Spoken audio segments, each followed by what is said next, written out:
Solo tú puedes saciar mi sed. Solo tú llenas mi vida, Jesús.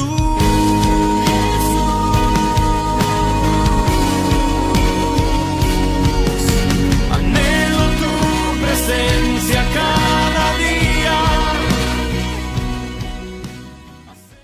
Dios los bendiga, mis queridos hermanos, una vez más en este su programa de Doctrina Básica Elim. Somos Iglesia de Cristo Elim en la ciudad de Los Ángeles, bajo la cobertura de nuestro pastor Jorge Fuentes. Le damos la bienvenida a cada uno de ustedes a este su segmento, en el cual ahora tenemos la grata visita de nuestro hermano pastor de jóvenes de la Iglesia de Cristo Elim Central, nuestro hermano Ernesto Fuentes. Amén. Neto Fuentes. Neto Fuentes. Dios lo bendiga, hermano. Sí, bienvenidos a todos. Gracias por estar con nosotros. Para mí es un privilegio poder compartir en esta mañana con mi hermano Daniel y con ustedes.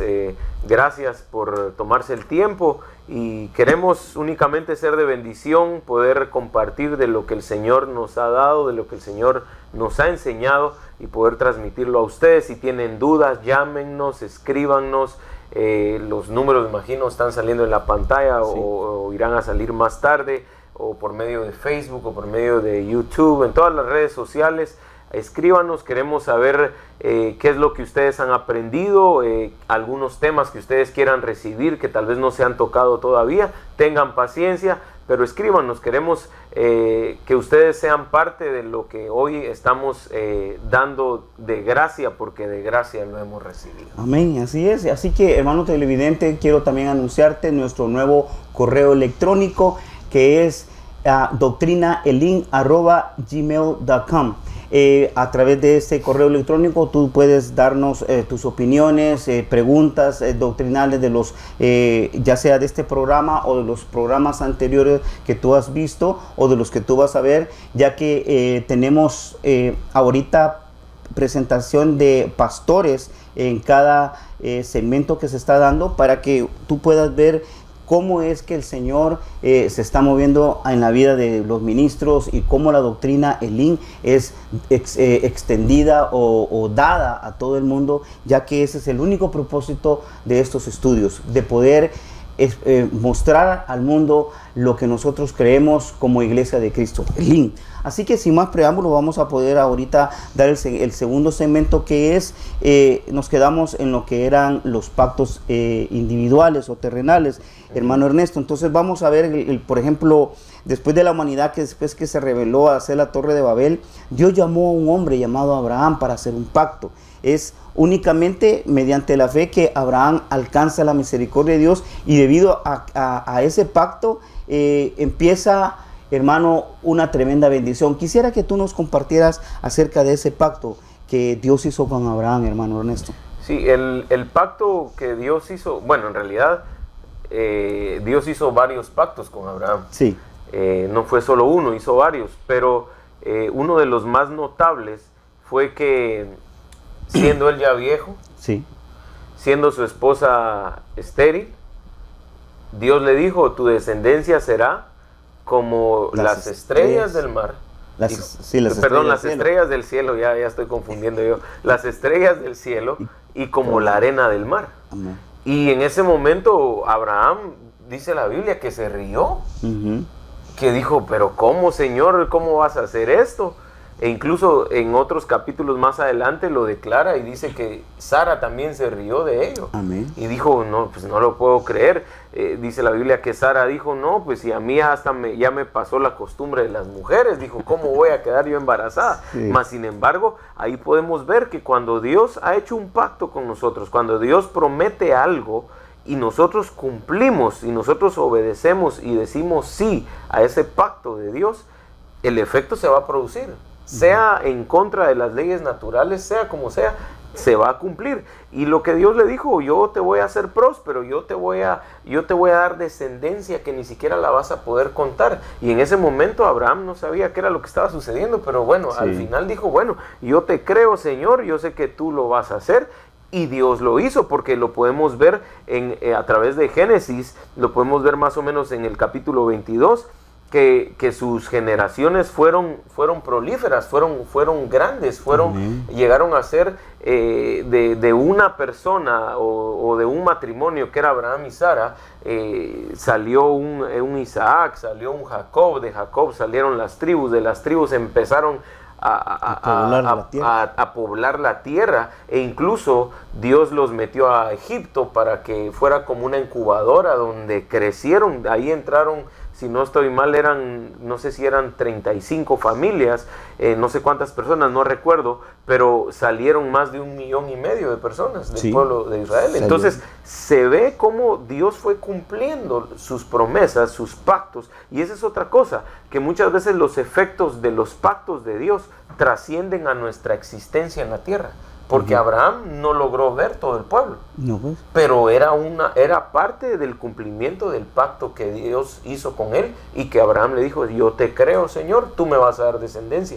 Y se cumplió, aunque Abraham ya no existía en la tierra, pero Dios lo cumplió, porque Dios nunca deja de ser. Sí, y fíjate que algo muy interesante acerca de ese pacto, es el único pacto que yo he visto a través del pacto terrenal, de que tiene doble bendición. Cuando habla de una descendencia como las estrellas, que figura de nosotros, ¿verdad? Y como la arena de la mar, que tipifica lo que es ahora el pueblo de Israel, ¿verdad? O sea que te dan como dos descendencias, una celestial y una terrenal, pero si te das cuenta, está él como el punto de partida, como el en medio, porque acuérdate que él es nuestro padre de la fe, ¿verdad? Que nosotros somos, o sea que porque él es considerado el padre de la fe, entonces nosotros creemos, tenemos fe, entonces él es nuestro padre. Llamémosle en el sentido, en lo que es la fe, el desarrollo. Y también están los judíos, que también, por eso de que esa es una tremenda bendición, hermano, que Abraham obtuvo de parte de Dios, por la fidelidad, por lo que él hizo. Porque creyó. Y creyó, porque fue increíble, porque aún inclusive tú te puedes ver en el sacrificio que hizo, el sacrificio que quería presentar a Dios cuando él le pidió a su hijo, a Isaac, que también tiene figura, aunque no vamos a tocar ese tema, pero tiene la figura de que es de la sustitución, que es algo que a mí siempre me ha fascinado, hermano Ernesto, es porque cuando veo yo el sacrificio que que Abraham iba a hacer a Dios a través de Isaac, yo me puedo ver que como que ahí estábamos tú y yo. Pero de repente iba a sacrificarlo y Dios proveyó el cordero. Dios dijo: momento. Paren todo, dice. Porque ahí va a estar ahí el Cordero de Dios, dice. Ahí es donde nosotros podemos entender de que no somos nada. Exacto. Y que si estamos hoy en esta tierra es por misericordia, y es mejor que cumplamos con lo que tenemos que hacer, con lo que tenemos que accionar en el plan, en los pactos de Dios sobre nuestra vida. Y lo que decías de la descendencia de las estrellas y la descendencia del mar, es lo que nosotros hoy conocemos como el Israel natural o el Israel terrenal, y el Israel de Dios, que somos nosotros hoy, los gentiles, los que por gracia, por fe hoy somos salvos. Por fe hoy somos parte del Israel de Dios, porque nosotros no tenemos tal vez un linaje israelita y decir soy judío, como muchos dicen, no, yo ya soy judío, me pongo la kipa y todo. No, hoy nosotros somos hijos de Dios, somos del Israel de Dios por fe. Y eso es algo maravilloso que se puede entender en el nuevo pacto. Por eso es importante que estamos hablando acerca de estos pactos tan maravillosos, que el Señor desde un principio, como tú decías, usó a un hombre que iba a cumplir una función, o que iba a cumplir un pacto que iba a llevar un efecto en doble vía sobre el pueblo y sobre los gentiles. Sí. Que somos nosotros hoy. Qué tremendo. Mira, y viendo a través de los pactos, decía, está el pacto con Adán. En el pacto de Adán dice que por medio de este pacto Dios responsabilizó a Adán de alguna manera para labrar y cuidar la tierra. Cuando le dice: mira, yo te voy a poner aquí en el huerto y tú lo único que vas a hacer es era el pacto. Labrar la tierra y cuidarla.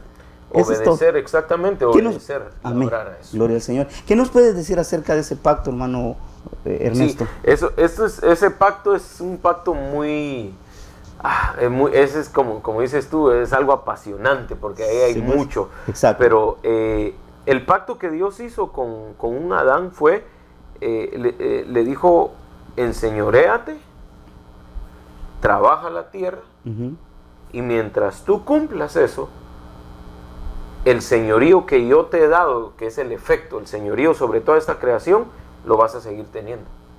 Porque Abraham era un hombre que llegaba con un árbol de manzanas y le decía, dame 2 manzanas, y el árbol lo daba. O sea, era algo donde él ejercía un dominio, una autoridad, y toda la creación, los árboles, en las aguas, en los cielos, toda la creación le tenía que obedecer de lo que estaba dentro del huerto. Y ese era el propósito de ese pacto, que el huerto se fuera extendiendo hasta cubrir toda la tierra, porque había maldad. Esa era la función que Adán tenía que hacer, conquistar. Correcto. A través de su trabajo. Pero, ¿qué fue lo que sucedió? Ustedes ya saben, Adán falló junto con Eva, y entonces lo que sucedió fue que se quebró ese pacto en ese momento. Al quebrarse ese pacto, dejó de haber efectos sobre ellos. Pero fíjate que cuando ellos fallaron, Dios en su misericordia, porque nuestro Dios es un Dios misericordioso. Así es. Entonces Él viene y le dio una promesa, que era que iba a haber le dio vestiduras. Exacto, ese fue otro pacto. Cuando los cubrió, porque después de que ellos estaban desnudos, es como que Dios hizo otro pacto, como tú dices, exacto, ¿verdad? De matar un animal. Bueno, se asume en la Biblia que un cordero, por decirlo así, ¿verdad? Aunque no especifica exactamente la Biblia, pero lo vistió de piel. O sea, el propósito de que hubo... Tipificaba el sacrificio que... Exacto, porque se sacrificó un animal inocente que no tenía nada que ver, y a través de ese sacrificio lo cubrieron a Adán y a Eva. Exacto. Entonces, ahora, qué interesante eso, hermano, porque a través de esas vestiduras, hoy en día nosotros tenemos también esa prueba, que es mucho lo que hay que hablar, pero de las vestiduras que Dios también nos va a dar a nosotros. Porque acuérdate que nosotros somos descendientes de Adán, ¿verdad? Como terrenales, ¿verdad? Sí. Y entonces, como hombres. Ahora, y esto es algo, este tema de Adán y el pacto de las vestiduras, porque en realidad no solo fue, están desnudos, y dijo Dios, pues les voy a hacer una vestidura para que no se miren tan mal.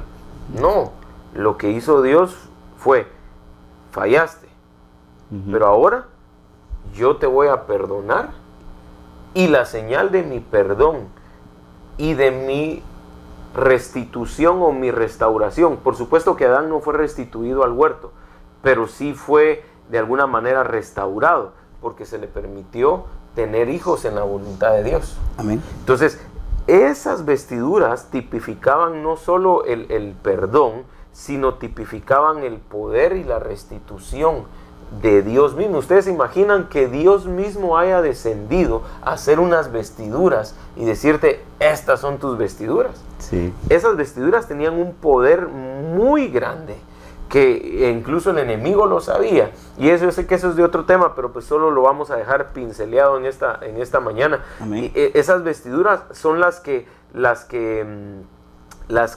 robó el hijo de Noé, Can. Okay.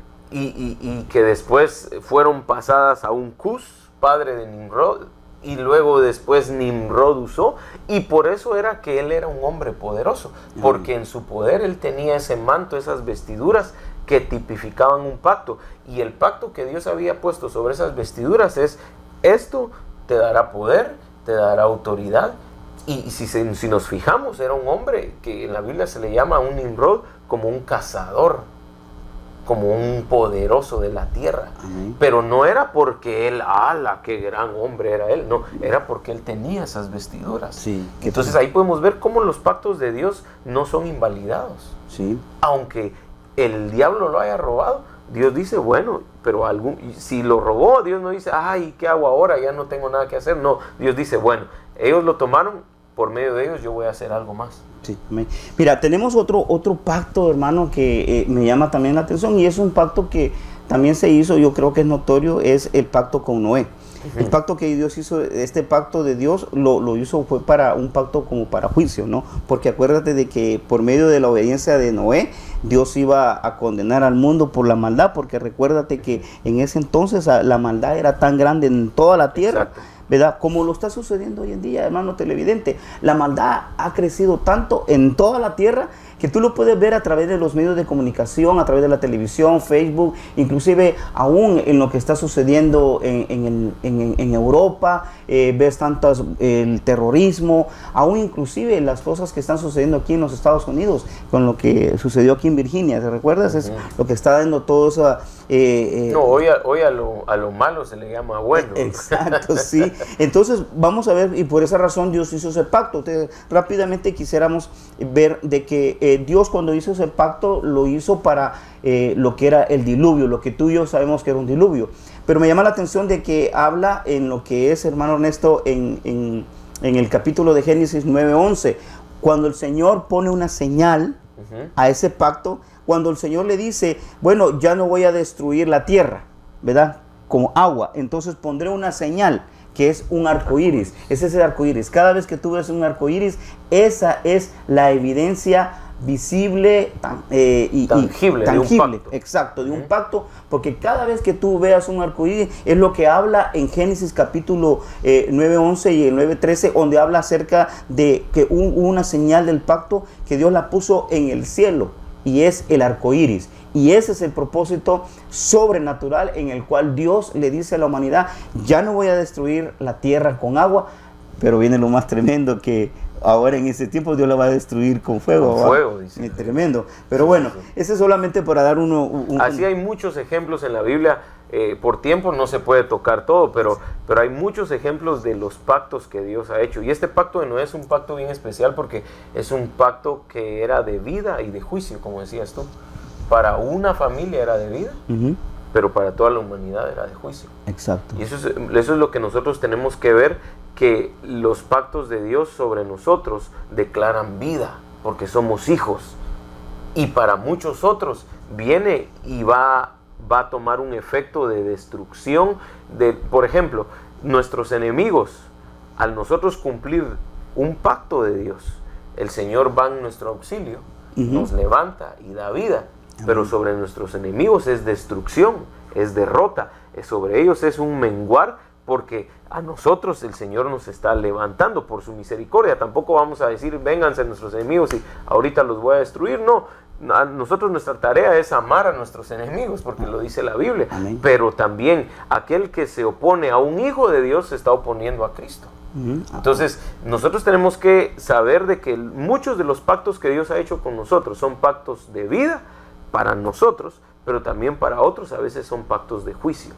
Amén, hermano Ernesto. Entonces tenemos el pacto que nos interesa tanto, y es el nuevo pacto. Amén. El nuevo pacto a través de Jesucristo, de nuestro amado Jesucristo. El nuevo pacto que fue hecho a través de su sangre, de ese sacrificio. ¿Qué nos puedes hablar acerca de este nuevo pacto, hermano Ernesto?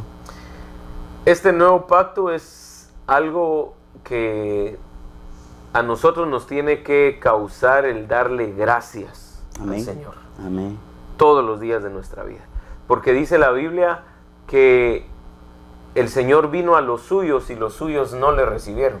Exacto. En ese momento ellos dijeron, no queremos el pacto. Y en ese momento a nosotros nos dijeron, ¿ustedes lo toman? Y nosotros dijimos, sí, lo queremos.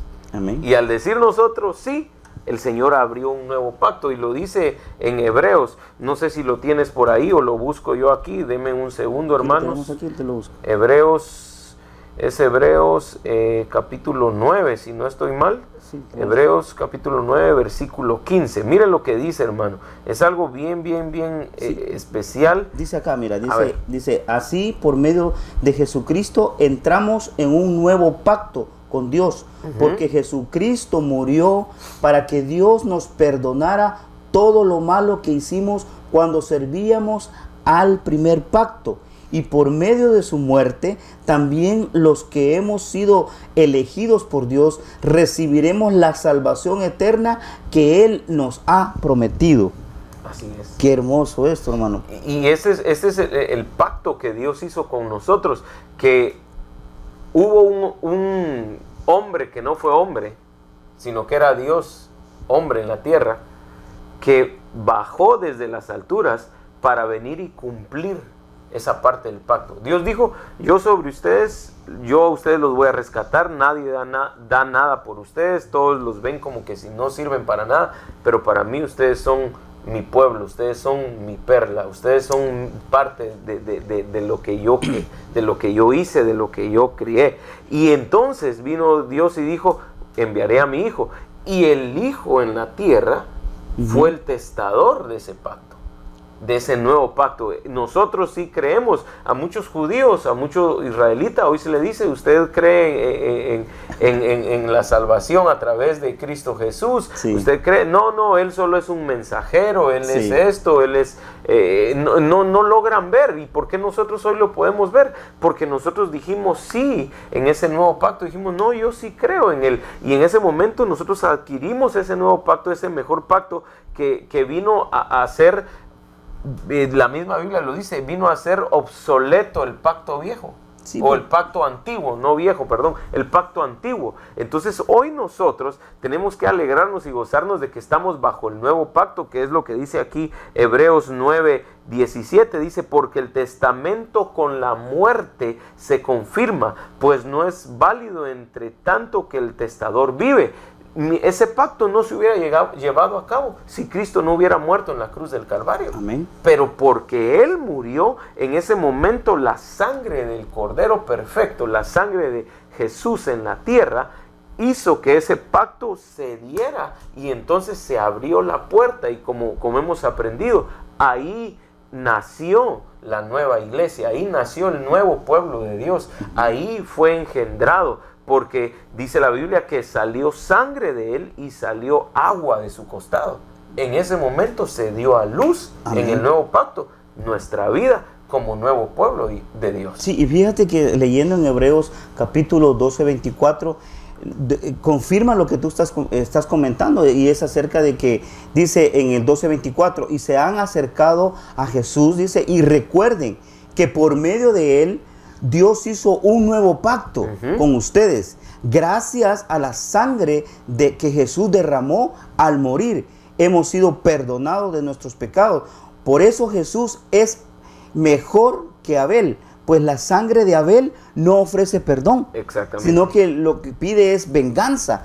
En cambio, lo que Jesucristo, su sangre, es dar perdón Vida. y vida. Exactamente. Y ahí podemos ver cómo habla acerca de la importancia de la sangre en este nuevo pacto, de la sangre de Cristo. Por eso es que hemos visto que en los pactos satánicos, en los ritos, todo eso, usan sangre, porque la sangre tiene un significado muy grande. Tampoco vamos a decir, ahora vamos a la iglesia y cuando hagamos un pacto con Dios tenemos que sacarnos sangre. No tenemos que caer a eso, sino que es un sentido espiritual. Pero si la sangre tiene un poder, porque la misma Biblia lo dice, que la sangre de Abel clamaba venganza porque Caín lo había matado. Amén. Entonces, si la sangre de Abel clamaba, ¿cuánto más no va a clamar la sangre de Cristo por nosotros? Por eso es que hoy, más de 2000 años que ya sucedió este sacrificio, y la sangre de Cristo aún sigue viva, aún sigue siendo eficaz para nosotros, porque por eso dice la Biblia también en Primera de Corintios 11:25, asimismo tomó también la copa después de haber cenado, diciendo, esta copa es el nuevo pacto en mi sangre, haced esto todas las veces que la bebiereis en memoria de mí, dice la Biblia. Entonces, cuando nosotros tomamos la Santa Cena, por eso para aquellos que dicen, no, la Santa Cena, eso no solo es una vez al año, no, hacerlo las veces que queráis, dice aquí la Biblia. Por supuesto que tenemos que venir delante de Dios arrepentidos, pidiendo perdón, poniendo, como dice la Biblia, nuestras barbas en remojo para que haya una restitución y que no sea una Santa Cena para juicio, sino Amén, que sea para vida. Pero la sangre de Cristo, que es tipificada en la copa, sí, nos está validando una vez más ese nuevo pacto. Cada vez que tú tomes Santa Cena en tu congregación, recuerda, estás validando el nuevo pacto sobre tu vida, estás validando ese poder, esos efectos del pacto nuevo que Cristo hizo con nosotros, que el Padre diseñó para nosotros. Para que se cumplan esos efectos, nos van a llevar hasta el punto de la transformación, hasta el punto de estar con Él. Pero tenemos que entender que este nuevo pacto es algo maravilloso, es algo en lo que, como te decía al principio, es algo en lo que nosotros tenemos que darle gracias a Dios, porque no éramos dignos, mas sin embargo hoy podemos hablar de este pacto y decir, soy parte de este pacto. Eso a nosotros nos debería hacer brincar de esta silla, brincar en el lugar donde estamos y decirle al Señor, gracias por este pacto. Y fíjate que el texto que tú leíste en 1 Corintios 11:25, en la versión de traducción actual, me llama la atención porque dice esto, mira, después de cenar, dice, Jesús tomó en sus manos la copa y dijo, esta copa de vino es mi sangre. Pero oye lo que dice acá, y con ella Dios hace un nuevo compromiso con ustedes. Lo que tú decías es de que cada día uno se acerca arrepentido. Entonces, cada vez que nosotros tomamos la cena del Señor, sería la pregunta, hermano Ernesto. Entonces, cada vez que nosotros nos acercamos a la mesa del Señor, a la cena del Señor, perdón, entonces es como que nosotros hacemos un nuevo compromiso con Dios, porque Él nos perdona nuestros pecados y Él hace un nuevo compromiso a través de la copa de vino que representa la sangre. Exactamente, lo podemos ver como un nuevo compromiso, pero es algo así como lo que hablábamos en el segmento anterior. Es estar presentes en el lugar donde toma efecto el pacto de Dios. Amén, qué interesante. O sea, el tomar Santa Cena nos hace presentes delante de Dios para decir, aquí está mi hijo, sobre él sigo trabajando. El estar en el lugar donde Dios actúa, porque tenemos que saber, Dios es caballeroso. Cuando nosotros decimos, no Señor, no queremos, Dios no hace nada. Por supuesto que Dios a veces dice, no, aunque me digas no, yo lo voy a hacer ahorita, y nos pasa por ciertas pruebas o cosas difíciles. Pero en la mayoría de veces, cuando nosotros decimos no, Dios respeta eso. Entonces, cuando nosotros tomamos Santa Cena, estamos diciéndole, sí Señor, sigue trabajando, me estoy poniendo en tus manos, estoy en el lugar donde el pacto toma efecto. Por ejemplo, con lo que hablamos de Sara, con Abraham, porque el tiempo se nos está acabando, el lugar que había comprado Abraham era el lugar donde tenía que ser enterrada Sara. Abraham no compró un lugar para enterrarla en otro lugar. Cuando Dios dice, este es el pacto que yo quiero contigo, tenemos que estar en el lugar, porque ahí se va a dar el efecto del pacto nuevo. Entonces, hoy el lugar del efecto del pacto nuevo que Cristo hizo con nosotros es la gracia, es la misericordia, es el saber que aún siendo imperfectos, Dios nos ama y podemos venir delante de Él con un corazón contrito y humillado. Amén. Hay mucho que hablar de eso, pero el tiempo ya se nos fue. Sí. Así es que te dejo para despedir. Hermano Ernesto, gracias por tu participación. Hermano televidente, pues deseamos de que este estudio haya sido de tremenda bendición para tu vida. Solamente recordarte de que nos visites y a nuestro correo electrónico que está en pantalla, y desearte grandes bendiciones para tu vida. Bendiciones. Amén. Amén. Solo tú puedes saciar mi sed. Solo tú llenas mi vida.